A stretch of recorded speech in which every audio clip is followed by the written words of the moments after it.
नमस्कार। आज हम बात करने वाले हैं एक बहुत ही ज़रूरी चीज़ के बारे में। हमारे पुराने इलेक्ट्रॉनिक्स, वो फ़ोन, लैपटॉप, चार्जर, जब ये पुराने हो जाते हैं तो इनका होता क्या है और इन्हें ठीक से मैनेज करने के लिए भारत में क्या सिस्टम बनाया गया है। चलिए इसे समझते हैं। सोचिए ज़रा, वो पुराना फ़ोन जो दराज में पड़ा है या वो लैपटॉप जो अब काम नहीं करता, आखिर उसका होता क्या है? ये एक ऐसा सवाल है जो हम सबसे जुड़ा हुआ है, क्योंकि टेक्नोलॉजी तो अब हमारी जिंदगी का एक बहुत ज़रूरी हिस्सा बन चुकी है। तो जब कोई गैजेट पुराना हो जाता है, वो जाता कहाँ है? अच्छा, इसको ऐसे समझते हैं। देखिए, जैसे फैक्ट्रियों से निकलने वाले गंदे पानी को साफ करने के लिए खास ट्रीटमेंट प्लांट होते हैं, है ना? ठीक उसी तरह इलेक्ट्रॉनिक कचरे का जो ये पहाड़ बनता जा रहा है, उससे निपटने के लिए भी खास नियम कानून चाहिए। आखिर ये कोई मामूली कचरा तो है नहीं, तो इसका निपटारा भी मामूली तरीके से नहीं हो सकता। तो सवाल ये उठता है कि ये जो नियम है, इनकी बुनियाद क्या है? ये अधिकार आता कहाँ से है? चलिए, इसके कानूनी आधार को समझते हैं। तो इन सब की जड़ है पर्यावरण संरक्षण अधिनियम, जो 1986 में बना था। ये आप कह सकते हैं कि एक तरह का मास्टर लॉ है जो सरकार को ये पावर देता है कि वो पर्यावरण को बचाने और बेहतर बनाने के लिए कोई भी नियम बना सकती है। इस कानून का मकसद बिल्कुल साफ है। जैसा कि इसमें लिखा है, पर्यावरण के संरक्षण और सुधार तथा उससे संबंधित मामलों के लिए प्रावधान करने हेतु एक अधिनियम। इससे पता चलता है कि हमारे देश में पर्यावरण की सुरक्षा काफी पहले से ही एक बड़ी प्राथमिकता रही है। और इसी बड़े कानून के दायरे में ई कचरे की जो ये खास चुनौती हमारे सामने आई, उसके लिए एक बहुत ही फोकस्ड सॉल्यूशन तैयार किया गया।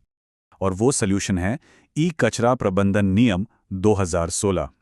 ये वो ऑफिशियल डॉक्यूमेंट है जो ई वेस्ट को मैनेज करने के लिए पूरा का पूरा एक डिटेल्ड और स्पेसिफिक फ्रेमवर्क तैयार करता है। तो ये नियम बने कैसे, इसके एक छोटी सी टाइमलाइन देखते हैं। शुरुआत हुई 1986 में, जब वो मेन एनवायरनमेंट एक्ट पास हुआ।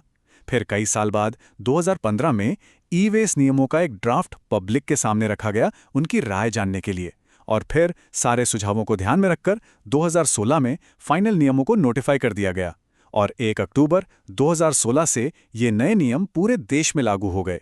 अब सवाल ये है कि ये नियम लागू किस किस पर होते हैं। सच तो ये है कि एक इलेक्ट्रॉनिक प्रोडक्ट की पूरी लाइफ साइकिल में जो भी आता है वो सब इसके दायरे में है।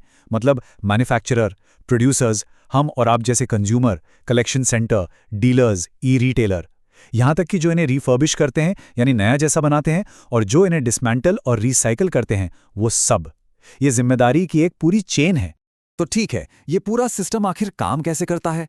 इसके सेंटर में एक बहुत ही पावरफुल कॉन्सेप्ट है। चलिए इस सिस्टम के दिल को समझते हैं, जिसे कहते हैं ईपीआर।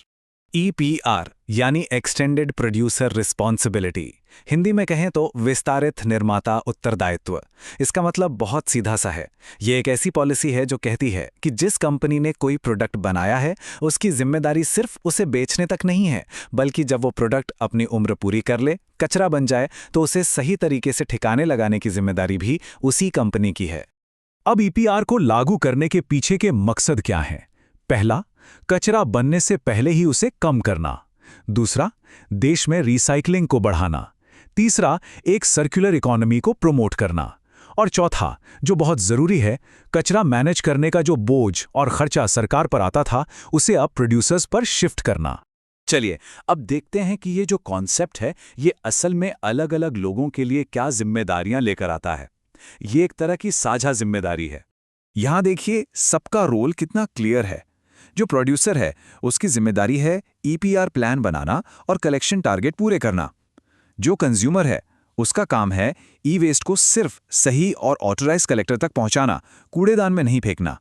और जो रिसाइकलर है, उसे ये पक्का करना है कि सारी प्रोसेसिंग एनवायरनमेंट के लिए सेफ हो। मतलब इस चेन में हर किसी का अपना एक जरूरी रोल है। तो प्रोड्यूसर्स का काम अब सिर्फ प्रोडक्ट बेचने पर खत्म नहीं होता। नंबर 1, उन्हें सेंट्रल पोल्यूशन कंट्रोल बोर्ड से ईपीआर ऑथराइजेशन लेना पड़ता है। नंबर 2, उन्हें कलेक्शन के लिए सिस्टम बनाना पड़ता है, जैसे टेक बैक स्कीम्स या कलेक्शन सेंटर। नंबर 3, उन्हें यह पक्का करना होता है कि जो भी ई वेस्ट इकट्ठा हुआ है वो सिर्फ ऑथराइज्ड रिसाइकलर्स तक ही पहुंचे। और नंबर 4, जो बहुत जरूरी है, उन्हें कंज्यूमर्स को इन सब सुविधाओं के बारे में और गलत तरीके से कचरा फेंकने के खतरों के बारे में बताना भी होता है।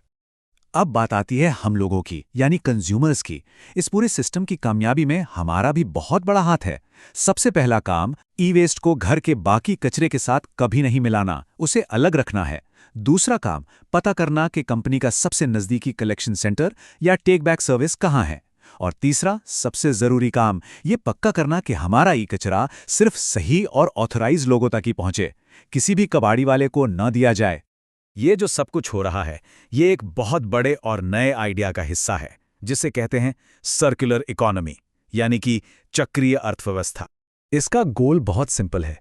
जो पुराना तरीका था नए बनाओ, इस्तेमाल करो और फेंक दो, उस लीनियर मॉडल को छोड़कर हमें एक सर्कुलर यानी गोल मॉडल की तरफ जाना है, जहां चीज़ों को बार बार इस्तेमाल किया जा सके। ये पूरा चक्र कुछ इस तरह काम करता है। पहले चीजें बनती हैं, फिर हम उन्हें इस्तेमाल करते हैं, फिर उन्हें इकट्ठा किया जाता है, फिर रीसाइकिल किया जाता है और फिर उस रीसाइकिल हुए मटेरियल से दोबारा नई चीजें बनाई जाती हैं। और ई वेस्ट मैनेजमेंट इस सस्टेनेबल मॉडल का एक बहुत ही जरूरी हिस्सा है। बिल्कुल जैसा कि यहाँ कहा गया है, रिसाइकलिंग और पुनः उपयोग को बढ़ावा देकर भारत में ईपीआर सीधे तौर पर चक्रीय अर्थव्यवस्था के विकास और टिकाऊ विनिर्माण का समर्थन करता है। मतलब ये पॉलिसी सीधे सीधे सर्कुलर इकोनॉमी को आगे बढ़ाने में मदद कर रही है। तो अगर पूरी बात को एक लाइन में समेटें तो 2016 के नियम एक ऐसा जबरदस्त सिस्टम बनाते हैं जहां ई वेस्ट की जिम्मेदारी सब पर है, लेकिन इसकी ड्राइविंग सीट पर प्रोड्यूसर्स बैठे हैं ईपीआर के जरिए। तो नियम तो बन गए, पूरा सिस्टम भी तैयार है, लेकिन क्या असली चुनौती अब इन नियमों को जमीन पर उतारने, इन्हें सख्ती से लागू करने और हम सब लोगों में जागरूकता फैलाने की नहीं है? ये एक बड़ा सवाल है जिस पर हम सबको सोचने की जरूरत है।